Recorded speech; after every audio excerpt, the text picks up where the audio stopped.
Welcome to the Crowds Line College Football Show.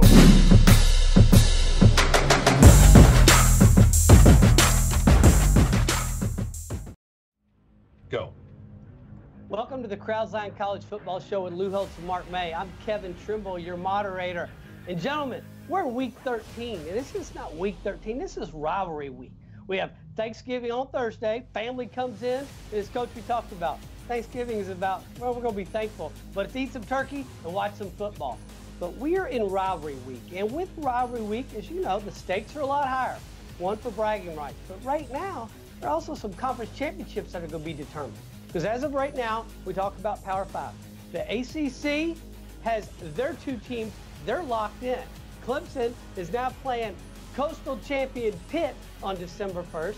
And then the SEC, as we know, is Georgia is going to play Alabama on December 1st in the SEC championship game. But don't forget, you got the Big 10, the Big 12, Pac-12, AAC. All those are up for grabs. And what happens this weekend, what happens on Thursday, Friday, Saturday, has a lot to do with who's going to win those conference championships, but more importantly, who's going to play for that national championship. And it still comes down to this. We talk about national championship implications, bowl implications, but there's also, some teams that, they're not going to a bowl. Maybe this is a springboard to that next season to get a little more momentum going. But we talk about stakes are high. We raise the stakes here at the Crowds Line. So this week's Rivalry Week College Football Show contest it's going to be combining both prize pools. So the first prize, whoever picks the most games, accurate scores with the spread, is going to get a $500 Amazon gift card. So be prepared. Get on your phone, get on your app, get on your computer, and get ready to pick these games. And with that said, gentlemen, let's talk about Week 12. We had 10 games in Week 12, and the first one was right here in Orlando, primetime Cincinnati at UCF. We thought it was going to be, you know what, UCF's finally going to get tested. Cincinnati was ranked, UCF was number 12, and 38-13. Mark, you saw that. But you look at this game, and it was a close game if you just look at the statistics. If you look at the numbers, it's only 19 yards separating both of these teams, but the key was UCF was able to put the ball in the end zone. McKenzie Milton, again, he only completed 13 passes in this game, but for 3 touchdowns, Coach. But he gave them a touchdown in their end zone. That was the only reason why they got 13 points. This game shouldn't have been close. It should have been a blowout. But McKenzie Milton is the real deal. Each and every week, he impresses me more and more. They don't have to blow teams away. They just have to continue to win, and they've won 23 in a row. Because I live in the state of Florida and city of Orlando, I'm very well aware of UCF, and I've been high on them the entire year. They have a great running back. He's not very big. They're very fast. McKenzie Milton's tremendous. They have outstanding receivers and an excellent offensive line. They're a complete football team, Mark. And you look at the fact that they beat Auburn last year, and then they come back, they beat Pitt 45-14, and Pitt's a very good football team, won the ACC. So I don't think UCF gets the credit they truly deserve. If I was coaching, I would not want to play UCF. Well, I tell you, nobody else wants to play is the Panthers from the University of Pittsburgh. They had to win one of 2 games against either Wake Forest or Miami to be the ACC Coastal Division champion. And guess what? They just took care of business. 34-13, they took it to them. Mr. Hall of Famer from Pitt, Mark May, tell us about that big game. Well, Kenny Pickett, the quarterback, was terrific, 23-30 in the game, but I thought it was dominating in the second half where they outscored Wake 28-3. They held the ball for almost 40 minutes in this football game. Pat Narduzzi and his staff did a terrific job. But, Coach, I've got to tell you, ever since I gave them that pep talk, they lost to Notre Dame 19-14. They won 4 games in a row, and now they're ACC Coastal Division champions. Did you give that pep talk before they lost to North Carolina 39-38, or before they lost to Penn State 51-6, or before they lost to UCF 45-14? But I will say this. That was a great win for Pitt because Wake Forest had to either beat Pitt or Duke at Duke in order to be bowl eligible. So I knew that they got the very best shot from Wake Forest. But congratulations to Pitt. It was a very methodical win, and I love their young quarterback. He is a real competitor. He reminds me a lot of McKenzie Milton of UCF. He just makes plays, and he's a great leader.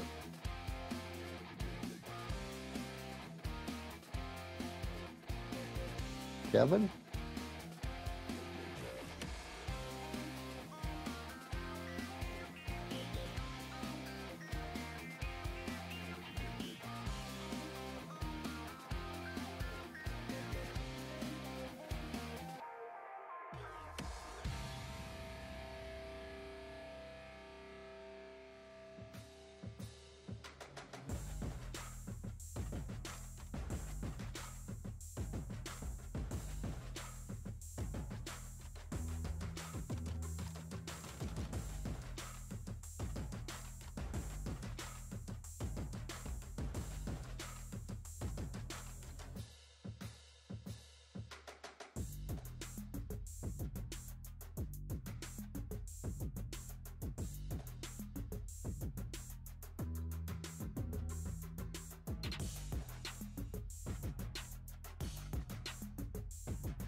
Go. Welcome back as we go back through our games from Week 12. Now, we talked about the Pitt Panthers and the roar of the crowd that from all the way from Pittsburgh was probably heard in Stillwater. And here's why. Because the number 9 West Virginia Mountaineers went down there to play Oklahoma State. And you know what? Win that game, and then win your next game, win the next 2, and you might even be in the playoff hunt. But it didn't happen. 45-41. Taylor Cornelius and the Oklahoma State Cowboys, they got it done. Came from behind, beat the Mountaineers. Mark, talk to us about that, please. West Virginia was cruising in this game. At halftime, they were up by 17 points, so they should have just cruised in the second half. But for some reason, their defense let them down. But Taylor Cornelius, as you said, had a terrific game. 5 touchdown passes. But here's the key. He rushed the ball for over 100 yards and another touchdown in this game. And threw the winning touchdown pass with 42 seconds left to go in the game. They came roaring back. The mullet got it done. It was a great victory for Oklahoma State. When you go on the road, Mark, the one thing you need to pack is your discipline and your defense, and they didn't bring their defense. What's really amazing about Oklahoma State, try this. How do they lose to Texas Tech, Iowa State, Kansas State, and Baylor, yet beat West Virginia, Texas, and Boise State? You talk about a team up and down, but at home, they played a great game, but it's really a shame that the defense didn't show up, particularly the second half. Well, we have a tough one that went out there in Oregon because Herm Edwards' Arizona State Sun Devils came in and they win this game. They are in the hunt for the Pac-12 South title.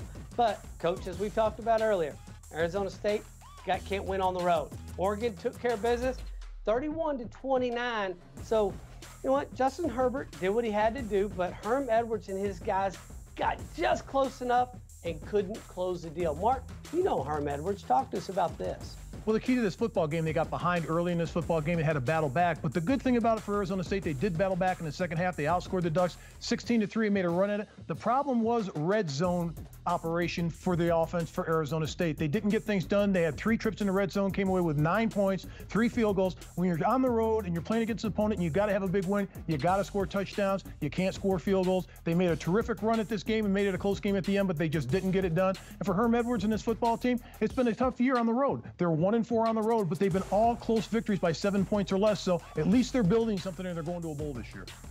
Boy, that's the type of conference I want to coach in. You got 3 conference losses and you still have a chance to win the championship. That's unbelievable. It was a great effort by Arizona State. Oregon's a different football team at home. It's a great win for them, make no mistake about it. But now, Arizona State isn't going to win the conference championship. However, they can keep their arch rival Arizona from going to a bowl next week. We'll talk a little bit more about that later in the show. Now, those first-year head coaches, they're going to go at it. But this next game, our most experienced coach, Lou Holtz, on Twitter this week, he put Notre Dame-Syracuse won't be close.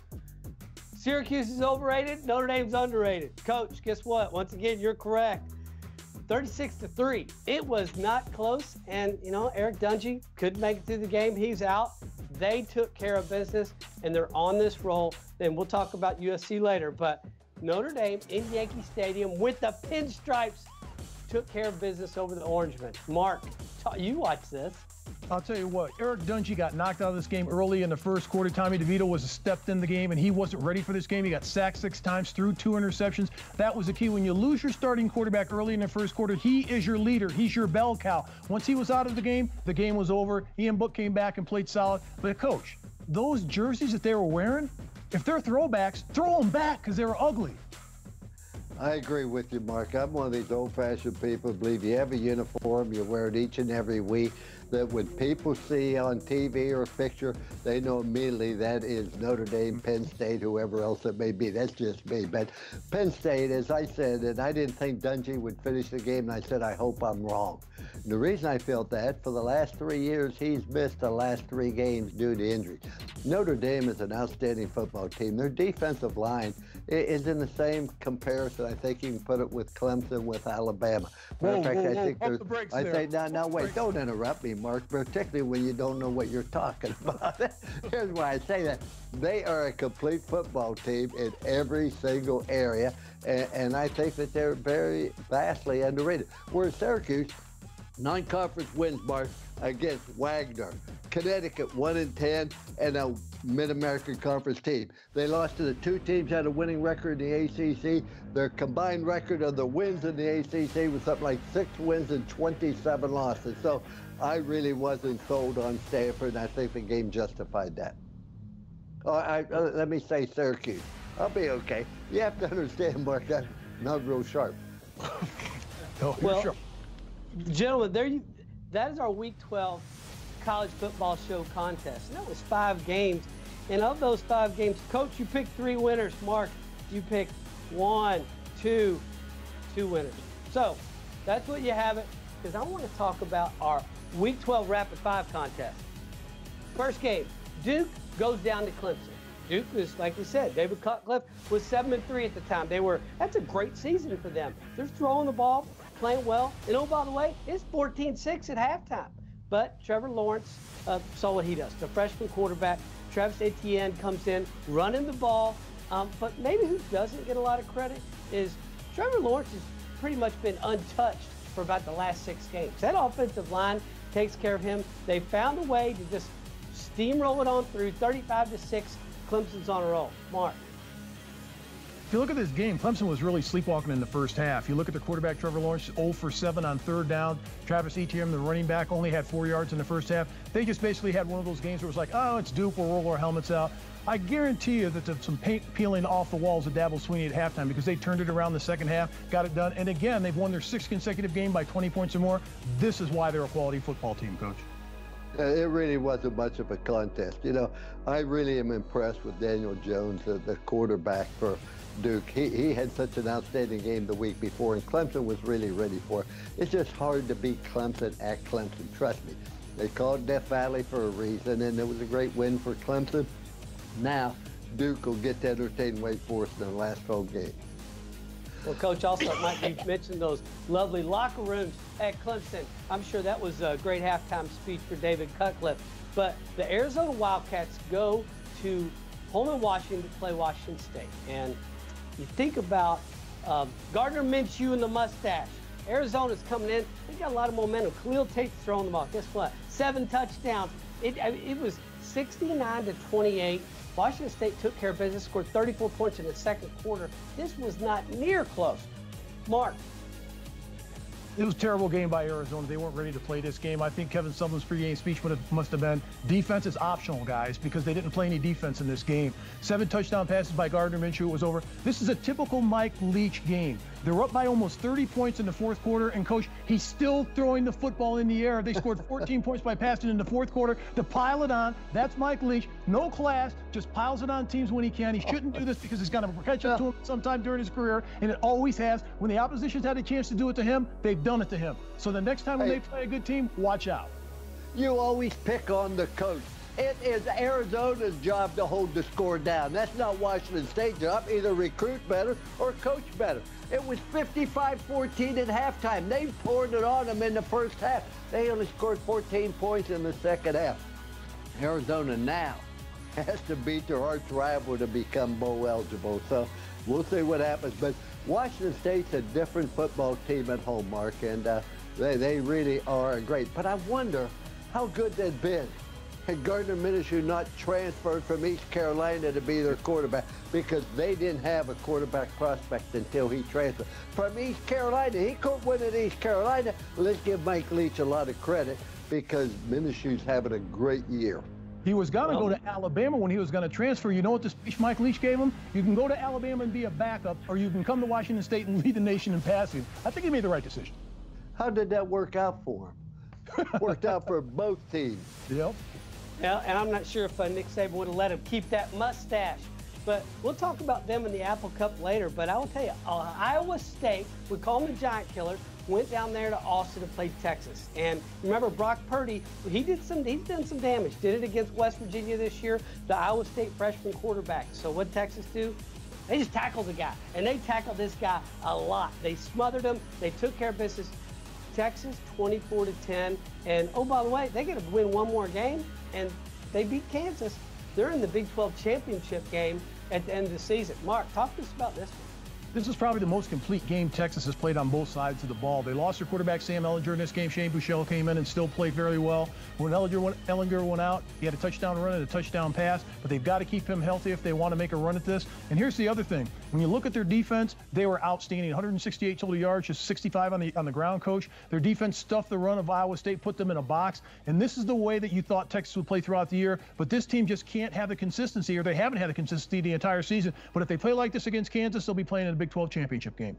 Well, Shane Buechele's had a lot of experience. 2 years ago, he was a starter and really performed very, very well. Ehlinger's done an outstanding job. But I agree with you, Mark, that they played a complete football game. And, the old saying, you win championships with defense, you sell tickets with offense. But with whoever has a great defense, and you look at West Virginia, you look at Oklahoma, they're not a great defense. Texas defense is better among those three teams, but not great on a consistent basis. I agree with you in that respect, Mark.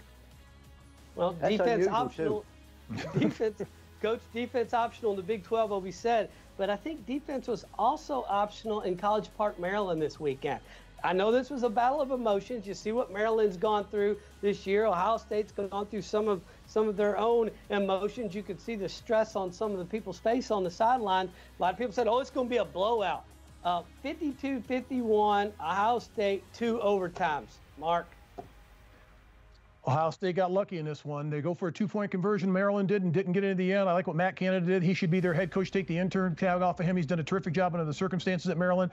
Anthony McFarland did a terrific job running the ball. He had 231 yards in the first half against the Buckeye defense. The most yards Urban Meyer's ever given up on the ground with any opponent, no matter where he's coached in the first half. And they almost pulled it off. They rushed for well over 300 yards in this football game. Something's wrong with this Ohio State defense, Coach. They don't control their gaps. They don't contain on the outside. They don't force the edge, and they don't tackle well. And I said it from week 1 against Oregon State. It's going to be their Achilles heels, and it's going to catch up to them sooner than later, and it's going to be sooner against Michigan when they play Michigan. But that's the problem with the Buckeyes. They can't stop anybody running the football. A blind man could see that they're poor on defense, Mark. The thing that worries me about Ohio State is, number one, their defense. You say they don't stay shoulder squared. Fundamentally, they don't play the gaps. They don't tackle particularly well. They play predominantly man-free coverage, and they have been giving up an awful lot of points and yards this year. But what also scares me about Ohio State's their offensive line. How many times have they had 3rd and 1 this year and could not make it? In overtime, they have 4th and 1, or actually 3rd and 1, didn't make it. On 4th and 1, they threw the ball. The offensive line is not able to control the line of scrimmage. Now, if you can't play good defense and you can't run the football on a consistent basis with 2 great backs like Dobner and Weaver, you got real problems. But let's give Urban Meyer an awful lot of credit. He found a way to win. And the fact that they went for 2, I want to win for 2 because you're dominating the game. You're better on offense than Ohio State is. You have a better chance to stop them than they do you. But Ohio State made a mistake when they put the guy in the flat. 2 guys ran for the guy in the flat. They left the inside receiver wide open. The quarterback just missed him. He was open. Could have been a win. And as far as naming him the head football coach, he's done a tremendous job. He did not do a very good job last year at LSU. He was fired as offensive coordinator. He goes to Maryland's offensive coordinator. Then when the coaching carousel happened, he ended up the head coach, and he's done a good job. Maybe he's not a great offensive coordinator. Maybe he's a great head coach. Well, we're going to talk about those teams later on, but probably the oldest rivalry in America, Yale and, as Mark said, Harvard. Yale-Harvard play in the shadow of the Green Monster in Fenway Park, and Harvard just took care of business, 45-27, probably the highest scoring game they've had in years. Mark, both y'all picked Harvard. Could have been a bigger game, but Devin Darlington, the running back, gave the 1-finger salute and had a touchdown called back. Not a classic thing to do if you're a Harvard man. But the thing is, Tom Stewart, the quarterback, had a terrific day, throwing for over 300 yards and 3 touchdowns to just 1 interception. And Harvard rolled in this game early, and it was over before halftime, in my opinion. Oh, no. You didn't watch the whole. You didn't watch the whole game. I watched the game, Mark, and I want to tell you, this was really an entertaining game. And number one, it was sold out in Fenway Park. Park, and the enthusiasm of the Yale and the Harvard fans was tremendous. But Yale had the lead at something like 24-23 in the third quarter, then Harvard dominated. And I agree with you. Stewart did an outstanding job, but I was also impressed with the quarterback from Yale. He could throw the ball equally as well, but it's a shame Stewart got hurt at the end of the game, and it was his last game, so it won't be a factor. Well, for clarification, upon further review, the camera and video evidence has proven that the young man was saying, "We're number one." Now, that's our Week 12 Rapid 5 review, and it's going to get us ready for this Week 13 rivalry week. And as I said before, we're upping the stakes because the stakes are high during rivalry week. And you know what? We got to get a little bit of motivation. So we're going to come right back with a little visit to the doctor. So stay with us. And when we come back, we're going to talk to Dr. Lou Holtz.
Well, Dr. Lou is going to act like Coach Lou today.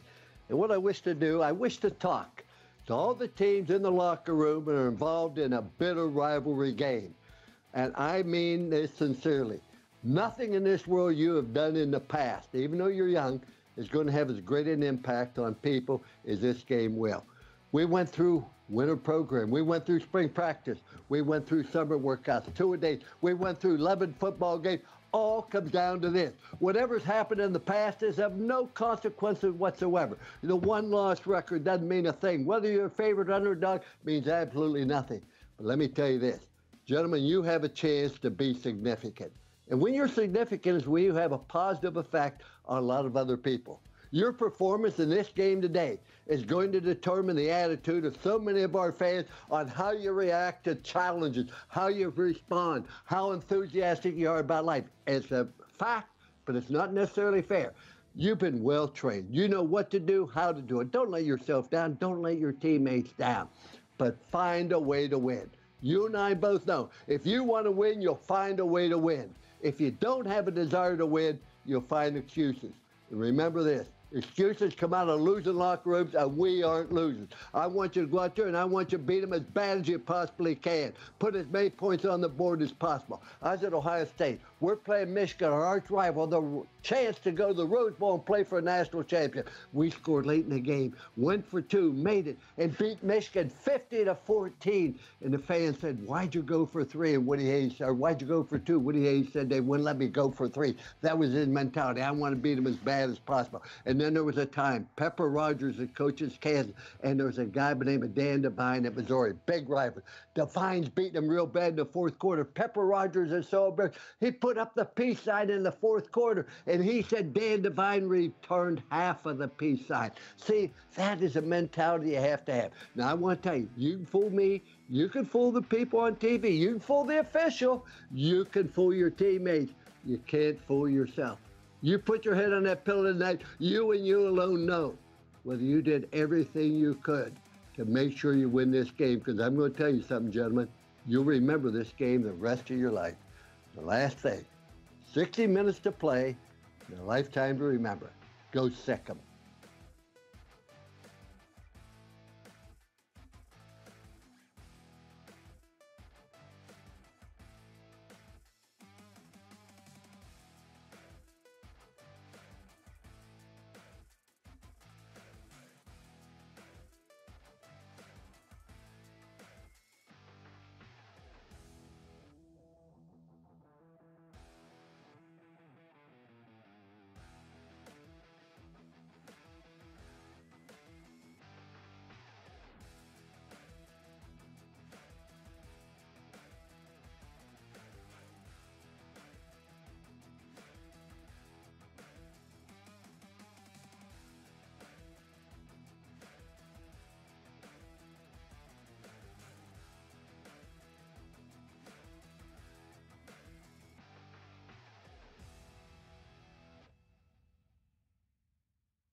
Well, if you're not fired up from Dr. Lou's talk right there, there's something wrong with you. But I'll tell you what we got coming right now. We have the rivalry contest. We're just going to call it one big contest. We're going to look at 10 games, and there's $500 for first prize, and it goes all the way from there. But let's start off. Oklahoma at West Virginia. So you got number 6 Oklahoma. It's the 11th time they've played against these Mountaineers. And, you know, Oklahoma's 10-1. Mountaineers are 8-2 now. They're playing for different things. They're both playing for the chance to play in the Big 12 Conference Championship, or the extra game as it's called. But for Oklahoma, if they can keep winning, some other people have to lose. They have a chance in the college football playoff, though it's a slim chance. For the Mountaineers, they can play spoiler, they can go to a New Year's Six bowl game, and they can win championship, because that's what we do. We play to win championships. All of us, if you're playing the game, that's what we do. But you look at the two teams, how they're going to go about it. Oklahoma, as we know, they can score points. Kyler Murray he is as good as any quarterback in the country right now. Problem is, he doesn't have a defense to back it up. Will Grier, about the same thing, little bit better defense, but as we saw with their defense get Oklahoma State, and Mark, you saw it, Taylor Cornelius had over 100 yards rushing. So Mountaineers got to account for that guy with the ball as a runner as much as they do as a passer. How's this going to go? Because, Mark, I know you're familiar with Mountaineer Field and how hospitable the West Virginia fans will be to the visiting team. What do you think about this game up there in Morgantown, Mark? Morgantown's always a tough place to play no matter who the opponent is. But if you look at this Oklahoma game, everybody talks about their quarterback in Kyler Murray, as they well should, because he's a Heisman Trophy candidate. But it's the running attack and the offensive line of Oklahoma that's going to get it done. They're 7th in the nation, 261 yards per game. But here's the key. Trey Sermon goes down last week, so who do you put in? You put in Kennedy Brooks. He rushes for 171 yards and 2 touchdowns. The game's going to come down to the physicality, the offensive line, protecting Kyler Murray and running the football. Oklahoma wins this game 52-38. Well, I disagree with you. Not with anything you said. Everything you said is accurate. It's going to come down to defense, Mark. Who's going to get a stop at one time or another? Both teams are outstanding on offense. Both have great quarterbacks, good receivers, but it's a defense. I think that Oklahoma has got to shore up that defense. They're too good on offense. Going into Morgantown, Oklahoma is a little bit more difficult to beat on the road than at home, but I look for Oklahoma to prevail. 38-35, I do believe Oklahoma will get 1 or 2 big stops, which will turn the game around.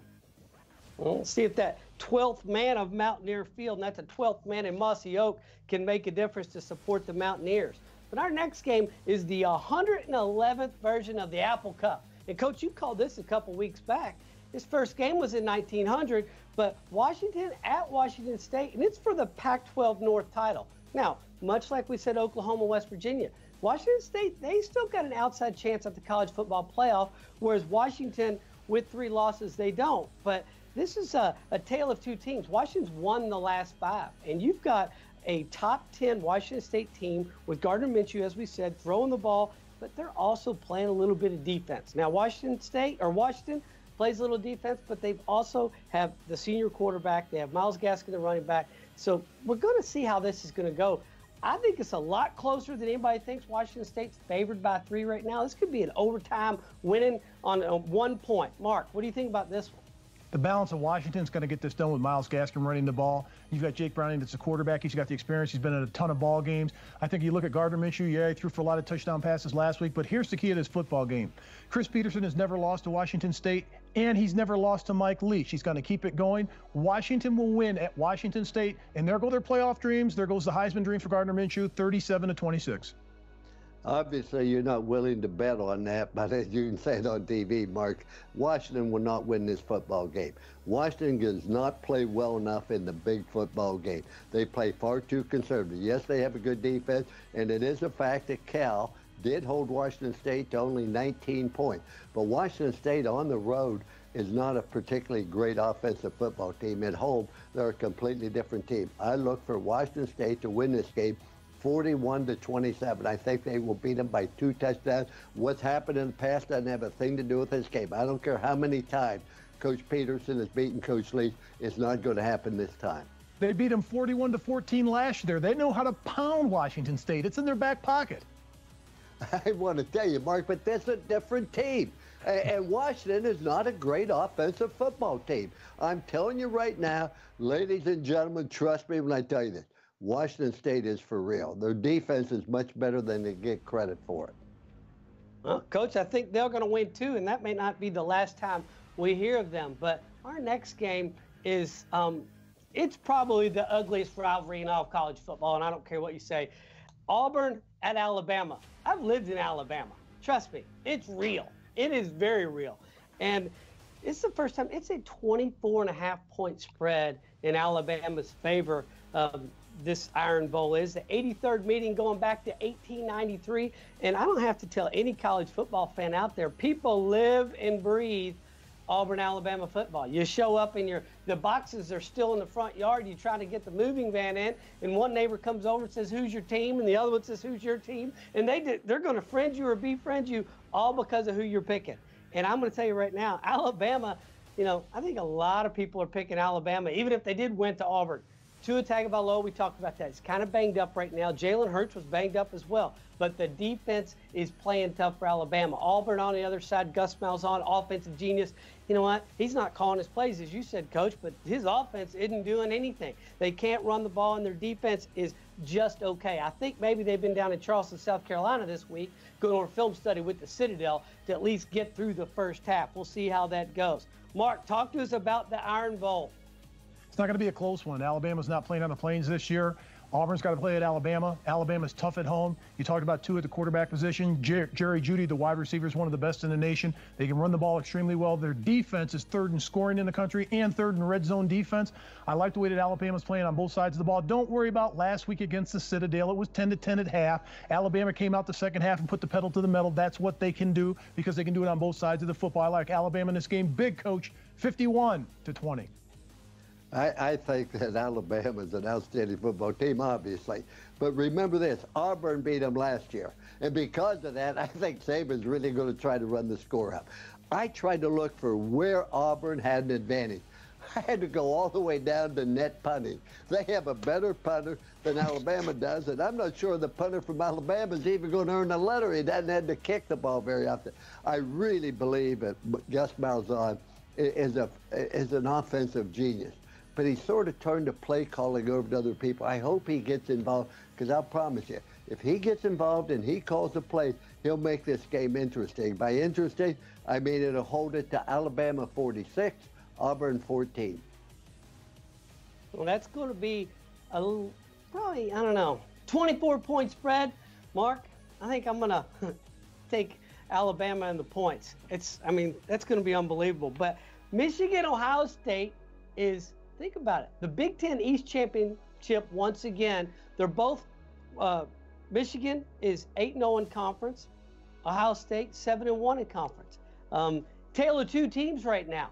One started off slow and is quickly rising. The other one started off high and is slowly kind of, are they petering out or are they leveling off? This is 114th meeting, goes back to 1897, but Ohio State has won 6 straight.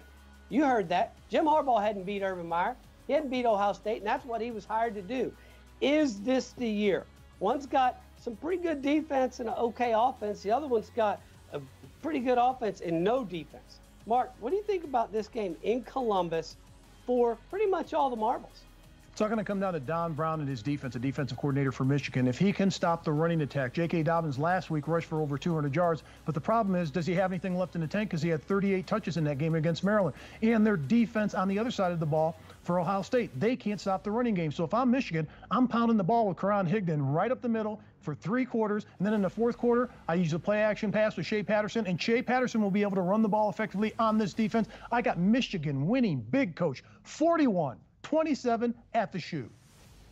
Oh, that doesn't happen at the Shoe, Mark. I remember we beat them 50-14 when the situation was very similar.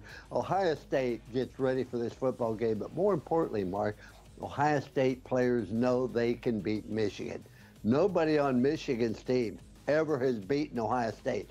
And to come down there and play at Ohio State, remember 2 years ago, they both were very, very good, and Ohio State prevailed in that game, very committedly fought.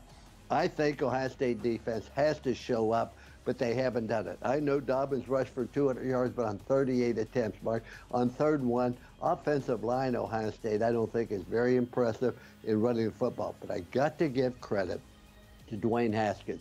Marquise had an incredible year. He should definitely be in the Heisman candidate. I mean, he's made some great throws. He's put that Ohio State football team on his back time after time when they could do nothing else on defense, etc. I look for Michigan to prevail 28-27, but I would not be surprised if Urban Meyer doesn't find a way to win it. He has an excellent staff, so does Jim Harbaugh. It's just going to be a great game. I can hardly wait to see it. It will be a very physical game. Coach, there's one guy on the Michigan team that has beaten Ohio State, Jim Harbaugh. Oh, yeah, but he also beat me, too, but that doesn't make him great. He threw a fade on us on 3rd and 10 to beat me when I was at Notre Dame. But I think it having been part of the game, I can tell you the anxiety of the fans, the enthusiasm. You go in that stadium, there's just an electricity that favors Ohio State in this game. As you said, Ohio State won 6 in a row. I wouldn't be surprised if they made it 7, but Michigan is the better team right now. And I love what Shane Patterson's doing. When they run Shane Patterson, they're a different football team. This is a different football team than opened up the season. Now, their offensive line is getting much better at Michigan. Yep.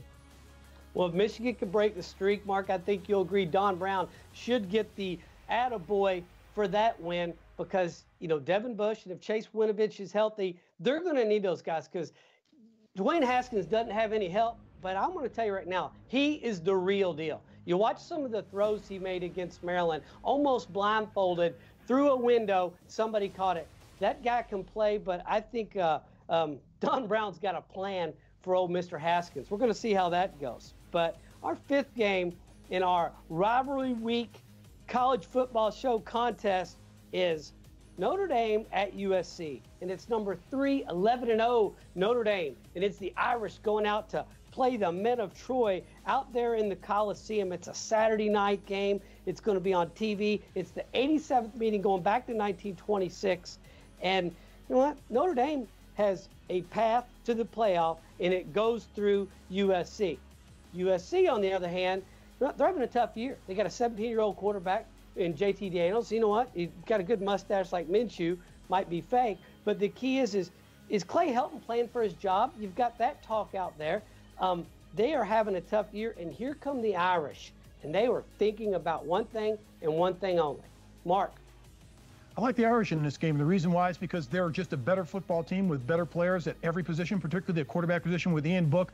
For Notre Dame, they're a much different football team. We all know that. And if you look at JT Daniels and all the young players and all the banged-up players for USC, they've lost 4 out of the last 5 games. They don't stand a chance in this game. I think the score is not even going to be close in this game, Coach. I got Notre Dame winning 37-13.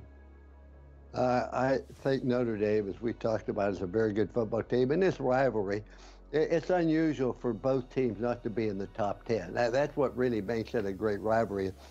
When you talk about a bit of rivalry, this is a one rivalry where the teams are 2,000 miles apart. But it goes back to 1926 when they first played the football game. You look at USC, they've lost so many in a row, but they got beat by UCLA last week. Yeah. UCLA was on the way to the worst season they've had in years, and they beat Southern Cal. Now, if Southern Cal really was a good football team, they would have found a way to win. I don't believe they have any chance whatsoever. Clay Helton will probably keep his job, but the fact is Notre Dame prevails 41-14 only because he called the dogs off. Coach Kelly didn't want to run it up, but they will win 41-14. Well, there you have the first half of our rivalry week contest. Like I said, we are going all in. We're raising the stakes, and the first place winner next week is $500. So stay with us, and we're going to be right back with numbers 6 through 10.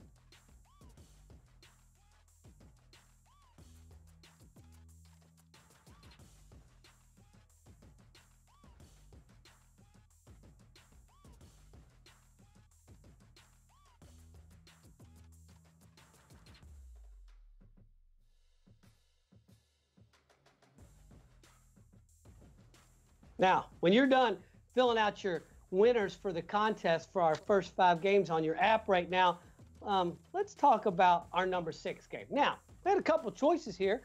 We said, hey, we could do Clemson, South Carolina, but that's going to be a blowout. We could do, Florida, Florida State. Who knows how that's going to go? Or, let's pick one that everybody thinks a blowout, but you never know. We got number 17, Kentucky Wildcats are playing in the Governor's Cup at Louisville. Now, this game, Kentucky won a couple years ago. Kentucky won a couple years ago as a 27-point underdog. Right now, Kentucky's favored by 17. Kentucky is having the best year they have had in years. Now, conversely, Louisville is having the worst year they've had in years. They're 2-9. They fired their coach. Lorenzo Ward, interim coach, got the boys fired up. They still gave up 50 points to NC State. It was the 5th time they've given up 50 points. UK, on the other hand, they climb up that mountaintop. They're almost there, and then they have a tough one at Georgia. And then they take that Georgia beat, and then they go down to Tennessee, and they lose to Tennessee. So 17 points, that's what the experts are saying, but I don't know if this could be maybe a little bit closer, or does Louisville have any kind of chance? And the Wildcats keep winning, they can go into the Citrus Bowl at least, and that's a January 1 bowl. Mark.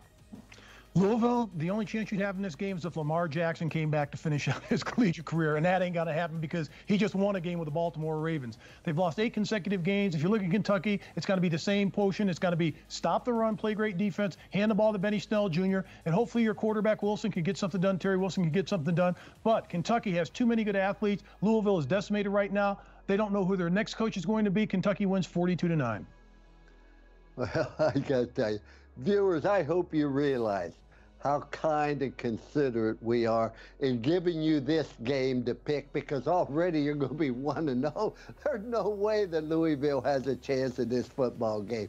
I look for it to be 34-17. Yeah, it's a big rivalry. Kentucky's not a great offensive football team, but Louisville is very, very bad on defense. It is going to be a fun game to watch because they're both going to play hard. But I'll tell you what is good about this game. You can turn it off at halftime because it's going to be over, and then turn to another game. It'll be more competitive. Well, I'm hoping it's a springboard to next season and some new coach, and maybe some people are thinking it's a tryout on video for that new coach. But talk about 2 new coaches. Arizona State, Herm Edwards. Arizona, Kevin Sumlin. They're playing in different stakes for each team. Arizona State is already bowl eligible. They want to go to a better bowl. Arizona, Kevin Sumlin, in his first year, he wants to say, hey, I know you got rid of the last coach and he was 7-6. I'm worth the investment. I'll get us to a bowl game. And they're tipping off at 3:30 in the afternoon out there in Tempe. Mark, what do you think? You live out there. Talk to us about this one. Well, this is a bit of rivalry, and it has been for a long time in the state of Arizona. If you look at both of these coaches, they've done a decent job. Herm Edwards has done a better job this year because they're definitely locked into a bowl game. And the key to this game, they can knock Arizona out of the bowl situation and guarantee themselves a winning season. For Arizona, they've got to win to get to a bowl game. So I look at this game. If you look at Eno Benjamin, one of the top running backs in the Pac-12 and in the country running the football, had over 100 yards again last week. You look at the quarterback, Manny Wilkins, getting it done. And you look at Arizona's defense last week against Washington State that gave up 7 touchdown passes and a ton of points. I got Arizona State winning this game 34-21. Well, let's remember this. Arizona State is 1 win and 4 losses on the road. Arizona at home, 5 wins and 1 loss. And I look for Arizona to prevail. I like both quarterbacks. I think Tate's very good for Arizona, and I love what Wilkins has done for Arizona State. It'll be a very, very bitterly contested game, but I look for Arizona to prevail 37-31. It's going to be an excellent game.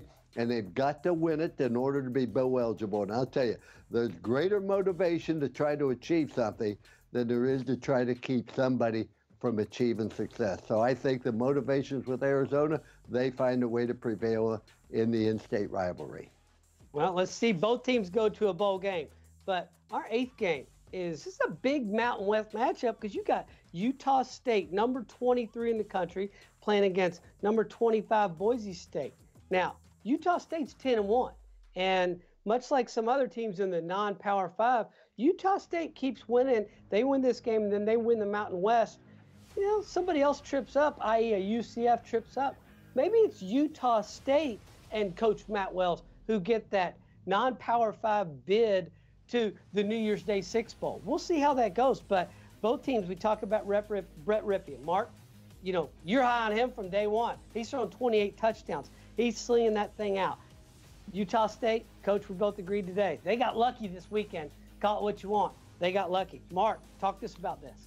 Well, Utah State's won 10 consecutive games after dropping their opener against Sparty. This is a team that has a lot of confidence, but they struggled against Colorado State. They were lucky to win that game last week. They're playing on the blue turf. When you play on the blue turf at Boise, Coach, you know that's tough to do. I'm still going with Brett Rypien. I've been riding that horse all year long. Mark Rypien's nephew, a former teammate of mine. Boise State wins at home in a close one against Utah State, 31-27. I think it's going to be a great game. Last week, it appeared that Colorado State won the game on a desperation pass, but it turned out the receiver stepped out of bounds. So they ruled it incomplete. And how disappointing was to have Colorado State players celebrating in the end zone thinking they'd won the game only to have disqualified. But the reason that happened is because Utah State knew that game really didn't matter. It was always going to come down with their game against Boise State. Let's give Utah State an awful lot of credit. They're a very solid football team. They whipped BYU, an in-state rivalry, quite decisively. But Boise State has won 6 games in a row, Mark, and there's just something about that team, the way they're playing. I look for Boise State to prevail 35-32. You and I have done games at Boise State. We've done them in that stadium. It's a great area. It's a great environment. It's a great city to go to. If you get a chance to go visit Boise, you will really enjoy it. But Boise State is just impossible to beat at home, particularly with as much riding on this game as there appears to be. Well, that's a Saturday late night game, but it's also a Saturday primetime game. Is the number 7 LSU Tigers are going to Kyle Field to play Jimbo Fisher and Texas A&M. Now, 9-2 LSU. You know what? They're not going to go to the college football playoff, but you know what? They can go to a New Year's Day 6 game. Now, Texas A&M, on the other hand, they're 7-4. So I guess the best way you could say it is Jimbo Fisher needs to win this game so that he can get Texas A&M back to the normal 8-4 that they're used to. But they 57th meeting between these two, even though Texas A&M's just recently into the SEC. LSU leads at 33-20, and then there's 3 ties. But you got one good defense in LSU and okay defense at Texas A&M. LSU offense, that's hurting them a lot. A&M, Kellen Mond, we'll see how that's going to go. Mark, talk to us. Key to this game for A&M is for Kellen Mond to start off this game early and often and throwing the ball vertically down the field. But I don't think that's going to happen against the defensive LSU. Dave Aranda is the highest paid defensive coordinator in the nation for a reason. He can find ways, he can take your strengths and make them weaknesses. And he will in this football game. They'll put them in the box and they'll make Texas A&M one-dimensional. They won't be able to put enough points on the board for LSU. One thing about Joe Burrow, the LSU quarterback, he doesn't make a lot of mistakes. So you can always count on that. And if you can run the ball with Nick Brissett, what they've been able to do every game, you can control the line of scrimmage. And LSU will control the line of scrimmage and win this game 26-21. LSU is the most unimpressive football team who's nationally ranked. I mean, offensively, it's like watching paint dry. But when I look at this game, let's see, A&M, they lost to Mississippi State and they lost to Auburn. LSU beat both Mississippi State and Auburn. And then I look at the turnover difference.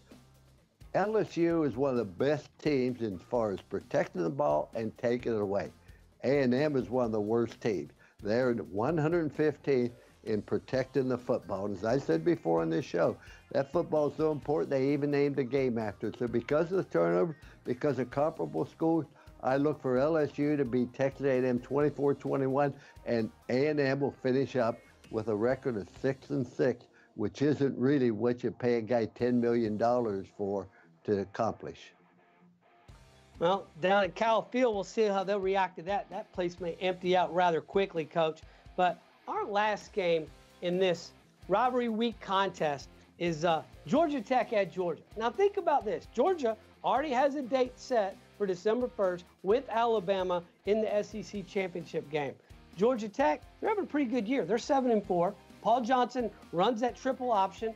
They throw the ball about 2 times a game. I think they throw it on the field to start the game. They throw it off the field when it's over. Their defense is pretty good. They're only giving up about 130 yards rushing a game, but they run the ball for 300 plus. Georgia, we talk about Jake Fromm. You've got DeAndre Swift. He's back and healthy. Elijah Holyfield, he's healthy. But can their defense get Georgia Tech off the field? Because as we know, we saw with Army in Oklahoma, but we've seen with Georgia Tech and everybody, keep the other team's offense off the field. but turn red zone possessions into points. What do you think, Mark? Well, I think Georgia wins this game handily because of DeAndre Swift and Elijah Holyfield to be able to run the ball. The one thing that Georgia offense can do is they can throw the ball with Jake Fromm. Georgia Tech cannot throw the football. Georgia and Georgia Tech meet every year. This is a game that's about recruiting. It's a big rivalry in the state. And if you look at Georgia, Georgia's basically owned this rivalry. And I think Georgia will win this game handily 41-17 because of their quarterback play in Jake Fromm. But let's remember this, Mark. Georgia Tech has won 4 straight games ever since they went with the redshirt quarterback. He can run the football. He's very, very impressive. They do protect the football. Georgia's offense, you talk about the running back, Jake Fromm, when they're on the bench, they don't do an awful lot of damage to you. I think it's going to be much closer than you think. I think the fact is that Georgia, hopefully Georgia's not looking forward to Alabama. Georgia prevails in this game 42-27. But what I'd really worry about if I'm Georgia is the amount of injuries your defensive linemen may lose playing against that wishbone offense because they block so low and they come at you from different angles. But it will be a fun game to watch. And I promise you, Georgia Tech will move the ball on Georgia with a great deal of consistency. Well, gentlemen, we got exciting games, and there's 10 of them, and there's one big contest. One first prize is the best we've had yet. So log on to thecrowdside.com, but go to the app and get on the contest, sign up, and let me see what you're predicting against Mark and Coach. But we have some people that did some predicting last week in Week 12, and we've got winners. So, Coach, if you could, I'm going to ask you first. Talk about your top 3 college football show winners from Week 12. I am so happy for Felicia Mansfield. She wins a $50 Amazon gift card. Very well done. Number 2 is Madness. 18 Madness, $75 Amazon gift card. And of course, number 1 goes to Joe McConnell. He receives a $100 Amazon gift card. Congratulations. My top 3, number 3 is Mick Fushi, a $50 Amazon gift card. Number 2 is Neil Jones, a $75 Amazon gift card. And number 1, Dave Shetter, a $100 Amazon gift card. Congratulations to all. Hey, way to go. Keep competing, because you can't win if you don't compete. But I'll tell you who is competing. These are some attaboys. Now, Mark, I'm going to start with you. Who are your attaboys for Week 12? Well, this one very quietly. Jonathan Taylor, the Wisconsin running back, rushed for a career-high 321 yards and 3 touchdowns, a 17-yard touchdown win in triple overtime over Purdue, 47-44. My next one is Taylor Cornelius, the Oklahoma State quarterback. He had over 380 yards passing, 5 touchdowns, but he did throw 2 picks. But here's the key. He rushed for 106 yards and a touchdown in their win over number 9 West Virginia. It makes him bowl eligible, and he threw the winning touchdown pass with 47 seconds left to go. Congratulations, Taylor. 2 great selections, Mark. But I'm going to give an attaboy to a gentleman who played on the losing football team. Anthony McFarland, the running back from Maryland. 298 yards rushing on only 14 carries. He had a 14.2 average and 2 TDs. Tremendous job by that young man. The other one I have to give it to Gardner Minshew. That's a quarterback from Washington State. He had such a great performance, as you mentioned, counted for 7 touchdowns in the lopsided win against Arizona. So there's so many other great ones that we could acknowledge, but I'm happy to announce those 2 are my attaboy winners. Well, Coach, I've never had one, but if I did, my attaboy would go to Coach Andy Fry and the Center College Praying Colonels as they won their first-round playoff game against Washington Jefferson 54-13, predicted by one Coach Holtz. Hey, Kevin, but their next game. Not so fast. They got Mount Union next week, and Mount Union, last time they lost, well, I think George Washington was a young boy. Well, Coach, like I said, enjoy the moment. Congrats to those people down there in Danville, Kentucky, and Coach Fry at Center College. Now, gentlemen, we got a big weekend. We got turkey, we got football, we got more turkey, and we got more football every day. So, I want to ask, what are you thankful for? I know people ask that all the time, but what are you looking forward to this weekend? Mark, talk to us. I'm thankful for my daughters and my family and my friends. I'm thankful that we live in a country, the United States of America, where we can enjoy our true freedoms. And I want to thank our first responders, our people in blue. And I want to thank all of our military people out there and their family and wish them all a happy Thanksgiving. And thank you for our freedoms. I can't say it any better than that, Mark. That was very, very well done. And To me, Thanksgiving is about being thankful for living in this country, for all the great freedoms we have, but also for the great opportunities we have. The one thing I do know, we're always going to have problems. We're always going to have difficult obstacles. I'm so old now, my birthday candles cost more than a cake, and I can assure you, no matter how old you live, you're going to have problems, you're going to have difficulty. The important thing is the attitude and how you approach it. So let's be fortunate and look at our blessings instead of counting the problems that we have. Have a happy Thanksgiving to everybody. Well, gentlemen, I wish a happy Thanksgiving to you. And like all of you, I'm thankful that I get to live in this country. I think we all need to give a shout out to those deployed standing a post overseas so we can enjoy this. We can enjoy some college football, and we can enjoy family and being around each other. And like you said, Coach, agree to disagree, but do it with your smile on your face. And you know what? You get that opportunity. So, gentlemen, have a great Thanksgiving to our crew and our staff on thecrowdsline.com. It's been wonderful. Screen Eye Production, happy Thanksgiving to you. Fusion Studios, the guys in Mesa, happy Thanksgiving to everybody, and enjoy some college football. God bless. From the 30, Johnson out of the shotgun. Dropping back, pressure on, throwing over the middle. Has Williams. 10, 5, touchdown!